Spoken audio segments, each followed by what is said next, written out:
बिर्सिँदै हात छैन र उहाँको कलालाई हामीले सम्मान गर्नुपर्छ। देख्न सक्छौँ उहाँले चित्र पनि राख्नुभएको छ भगवानको र उहाँका दुईवटै हात र उहाँले एकदम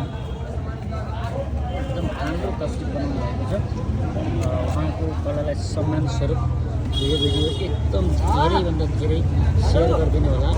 उहाँ जस्तै अन्य महानुभावहरूलाई पनि सकारात्मक प्रेरणा मिलोस्, जसको लागि तपाईँहरूले उहाँको कलालाई सम्मान स्वरूप यो भिडियो सकेसम्म धेरैजना व्यक्ति सामु पुर्याइदिनु होला। उहाँको तस्बिर उहाँले बनाउनु भएको जुन भगवानको दृश्य छ उहाँले चाहिँ आफै बनाउँदै हुनुहुन्छ।